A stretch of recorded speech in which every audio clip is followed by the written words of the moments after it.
welcome to another podcast of the current situation at Manchester United. And also, my guys must be saying, I guess he used Internet Explorer, so or he's just behind the time, or he's just a late bloomer.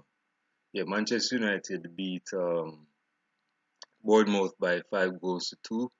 In my last podcast, I said that Manchester United was going to beat Bournemouth by 3 goals to 0, and I'm still correct in that fashion.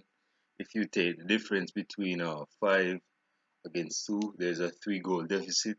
So Manchester United still got a 3-0 deficit, but in terms of the overall and the total performance, Manchester United was immense, impeccable, colossal, incredible. I mean, their performance was just off the chain. Manchester United, in terms of the squad, the starting level, their chemistry and compatibility, and their palatability is becoming more common, like it's becoming more frequent, and that is what Manchester United needs. We need a constant starting 11, because again, Mark Goldbridge from the United stand, which I'm getting into in a few minutes, he said that one of the problems in terms of the previous squads and previous managers, for example, Louis Van Gaal and most commonly Jose Mourinho, he was saying that under Mourinho we had unpredictable starting 11s. Like if certain players played in certain games, in another game they wouldn't start or they would come off the bench in the other game. Like if we need to be an elite side, we need to have an elite starting 11, a constant starting 11. And Manchester United displayed that starting level against Bournemouth. Now, my few belated talking points from that game is that Bruno Fernandes. Let's start with David here because again that's where the game starts. So David De Gea was being at his near post. Again, David De Gea has been on decline for like 2 years, and let's not kid ourselves, guys. Let's not kid ourselves. You know that David De Gea is like he's still a very good goalkeeper, but I mean the moon is shining. The moon is shining, bro. It's time to come home. The goalkeeper is I say it's time to come home, bro. Your time has passed. You know you're not at the pinnacle of the top goalkeeper anymore. You're coming down slowly. It's time to come home. It's time to come home. Yeah, David here didn't get a clean sheet, unfortunately, but he made certain saves in that game. So yeah, it wasn't really a great display from the goalkeeper, the great Dave of Spain. Aaron Wan-Bissaka. No, it's funny with Wan-Bissaka because as you can see, I'm looking lean. As you can look at my jawline. Yeah, I did a 3-day fast from Wednesday. No, actually from Thursday to Saturday. Actually till late yesterday. And I was 160 on Wednesday and I'm one at one I was at 152 yesterday, I'm 153 because I had a lot of junk food last night, so I'm kinda chunky.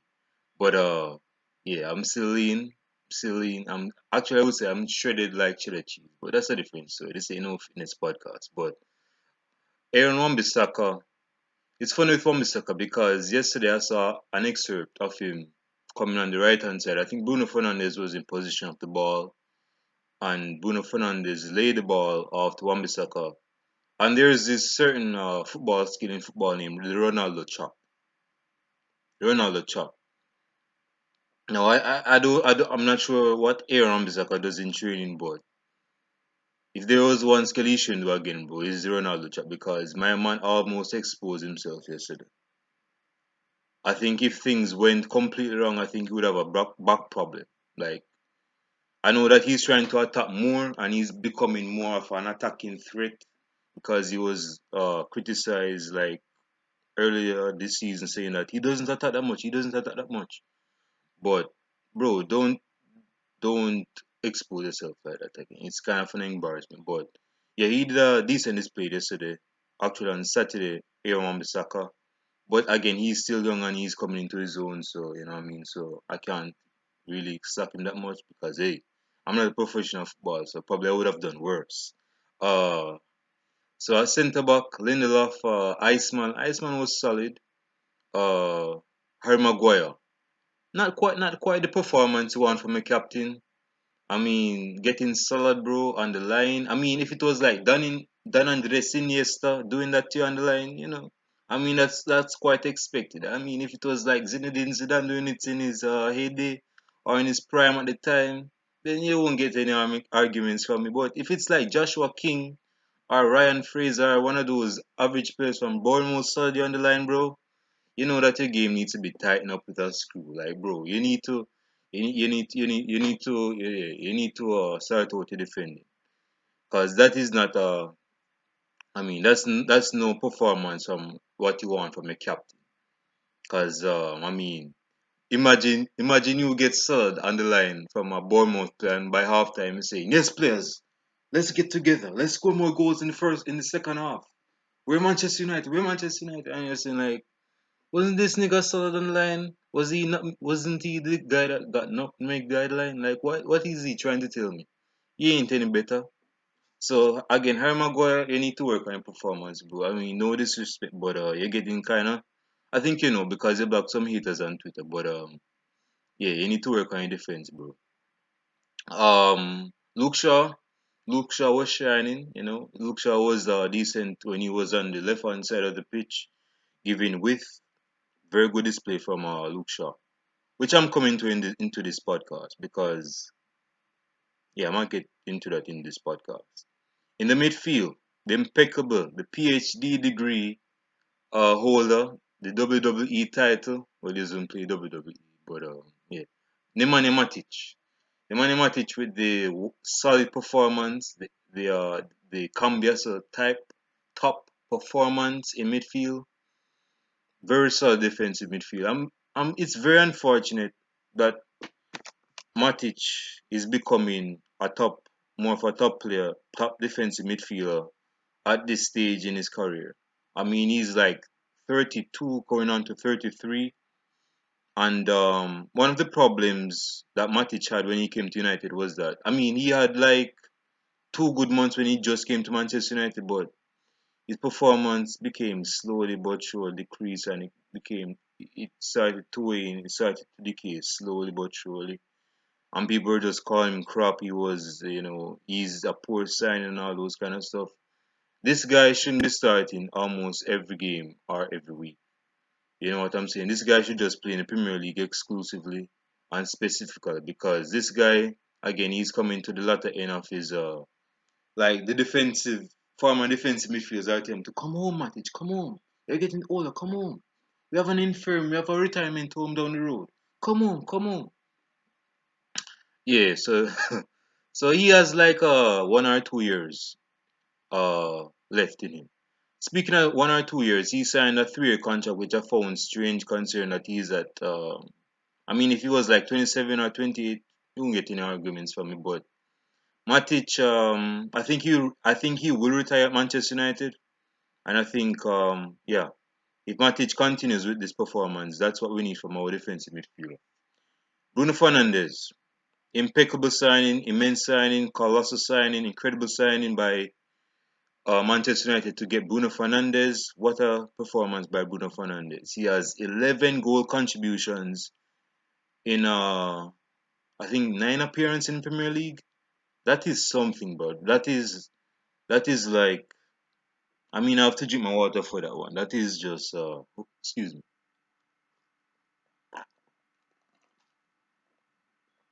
That's just an impeccable. That's just an immense performance by Bruno Fernandes. He got 2 assists in that game.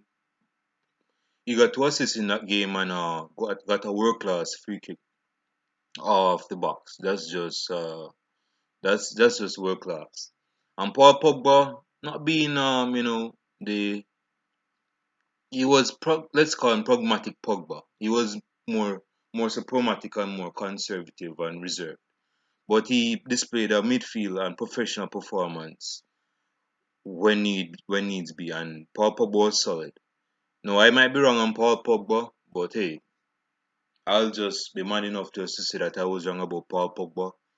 Actually, him and Bruno Fernandes is a very good might have good compatibility and connection and chemistry. So in that midfield, and yeah, that is what Manchester United. That Marcus Rashford got a very good goal. Very good goal. I think that goal he scored at the far post was supposed to be a goal, but I think the linesman and referee felt bad for Bournemouth and said, "Nah, bro, it's offside. It's offside." Um, yeah, I think that goal should have been given, but Marcus Rashford, as stated, I think he scored a penalty.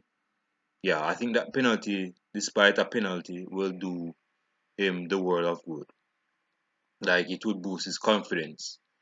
Anthony Martial, Aaron Martial from the left wing, what a curler. If you look at the goals this guy scored against Stoke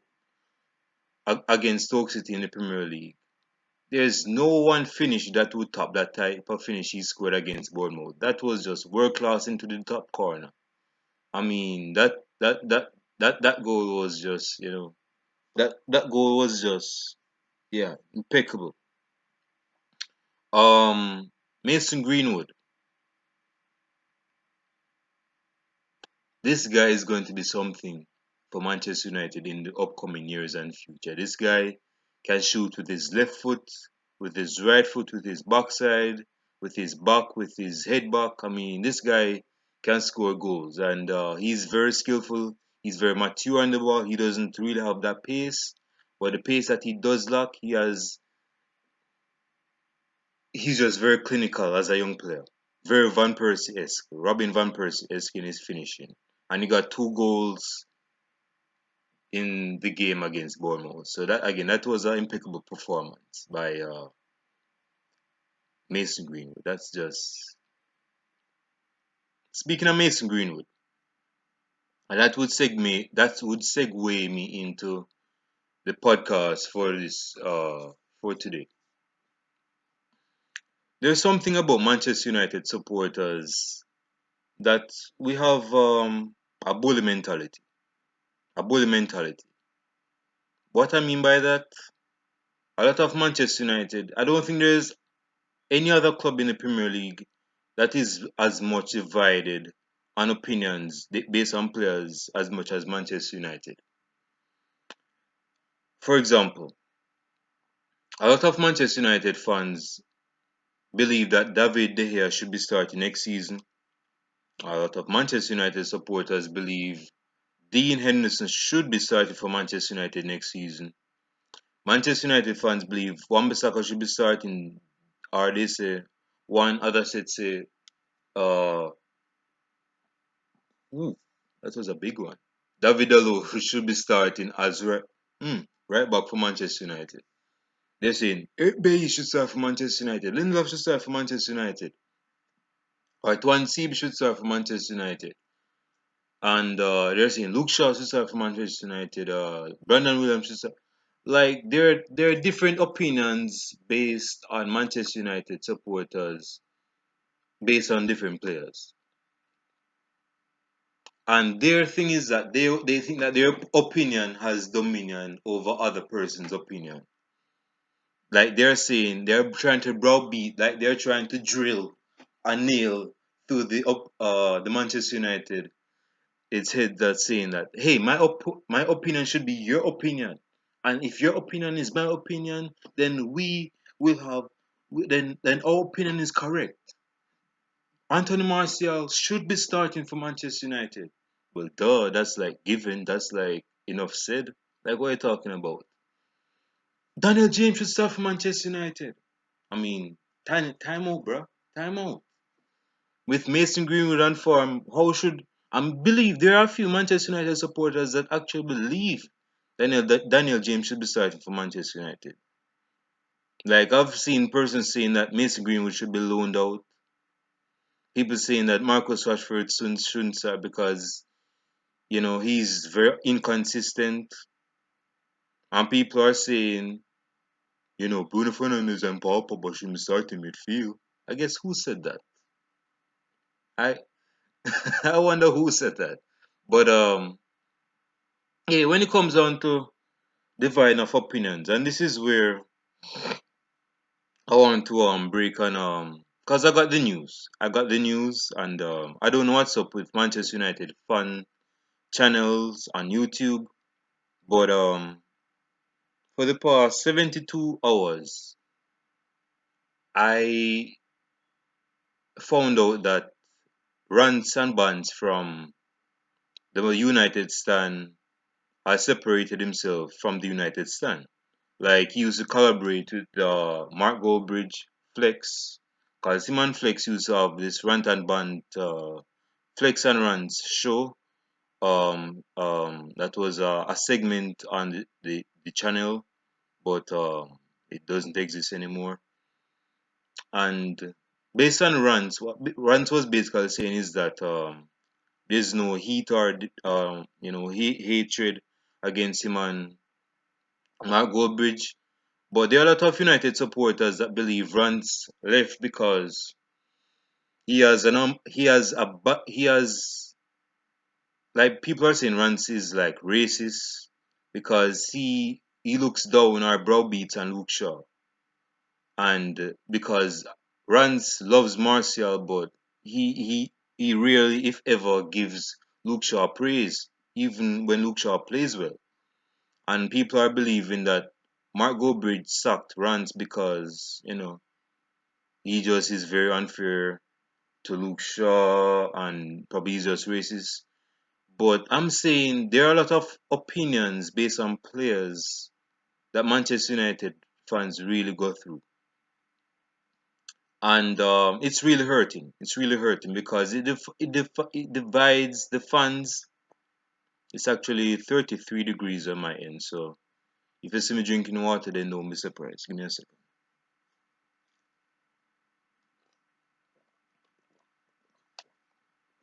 Refreshing. Um, yeah, like there are a lot of persons just have different opinions based on players. Like some persons are saying Harry Maguire should be started for Manchester United because he's making mistakes, he's making minor errors, he's making kindergarten errors as a captain for Manchester United. So he should be starting for Manchester United. And I'm saying, bro, he's our captain. He's the designated captain for Manchester United. He plays way out of quote unquote bad form. Even though I don't think he's in bad form, but he'll play out of it because he's a slabhead like that.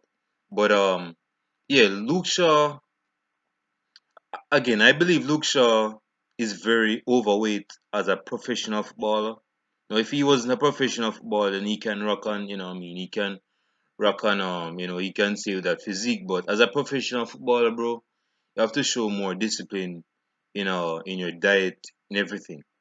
But when it comes down to performance, Luke Shaw,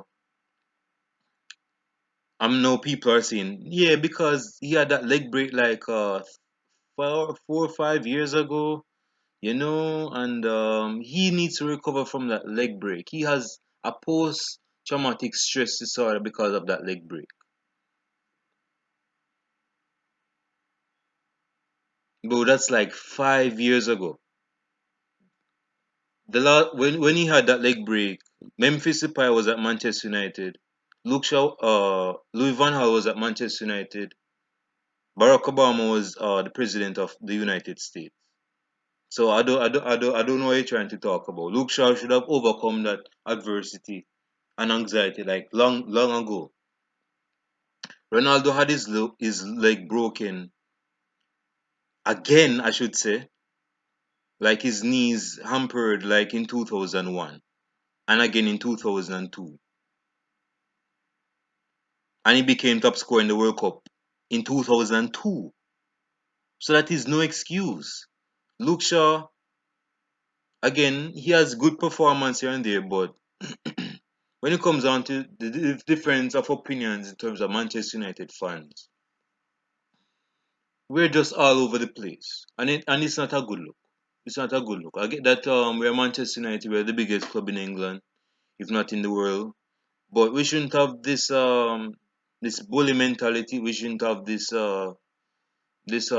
rich type of kid mentality because we support a rich club and we can get any player in the world and so forth. No, Mm-mm.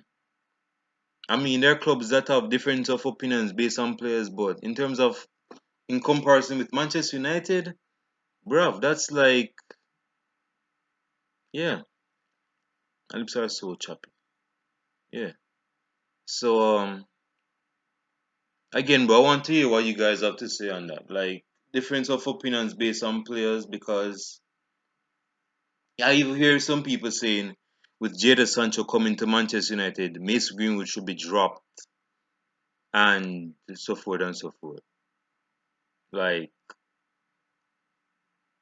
that's I don't know what to say, bro. I don't know. I don't want to go on a big ramble about that, but I believe Jadon Sancho should be signing for Manchester United because again, and speaking of signings, I'm gonna go on a I'm gonna give a few news for Manchester United based on Manchester United news. Manchester United has been linked, of course, with Jadon Sancho for the past 2 to 3 months, intensely and frequently. I believe Manchester United should be signing this player. Manchester United really needs that width out wide. Again, Mason Greenwood doesn't really give width. He's like an Alexis Sanchez. He comes in, he cuts in, and he can score, but he doesn't give that width. He doesn't go to the byline and then cross it. Jadon Sancho can do both. Jadon Sancho can do both. And in terms of Mason Greenwood, if he should be starting, Mason Greenwood, again, I don't want to get into that soapbox because I don't want to really divide United fans because it's already divided. But yeah, bro. Yeah, so another news is that Thiago from Bayern Munich has been linked to Manchester United. Given that Manchester United have a lot of midfielders, I don't think Thiago should come to Manchester United. I mean, we have development of Scott McTominay to develop. He's becoming into his zone as a player. Fred is getting into form. Matich is getting old, but Thiago is no defensive midfielder, so he shouldn't be signed for Manchester United. Plus, we have Bruno Fernandes, Andres Pereira, Jesse Lingard, who should be leaving Manchester United, and Paul Pogba and Juan Mata. So we don't need another marquee sign if we are trying to develop players like Scott McTominay and Fred to continue his pastoral form as a player in midfield. We don't need Thiago, so I don't think Thiago should be coming to Manchester United. Um, so yeah, based on dividing of United supporters, bro, I don't think I don't think we should be doing that. I know some guys are still going to continue and say, no, Mason Greenwood should be started for Manchester. No, Daniel James is not supposed to be started for Manchester United. Daniel James is he's younger, he's faster. But it's not a good. It looks like two bitches having a cat fight. Let's not do that. I mean, we can have different of opinions, but let's not browbeat ourselves like that. I mean, this is no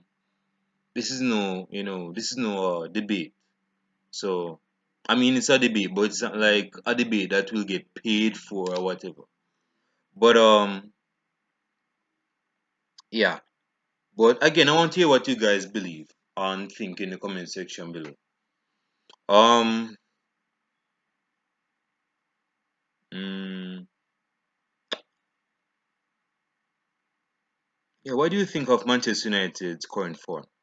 Speaking of the current situation at Manchester United, what do you think of their current form? You think that Manchester United, this is the Manchester United fans really dreamed of ever since Sir Alex Ferguson retired in 2013? Is this Manchester United we are longing to see at last? Comment down below in the comment section what you guys think. Because I don't want to get my high horses up top, but I think Manchester United might actually be turning things around. I think the wheel is actually turning for Ole Gunnar Solskjaer. Yeah, I really believe so. No wonder who's texting me. Um, yeah, so you guys enjoy this of your Monday afternoon. Stay safe. Wear a mask if you need to. Peace.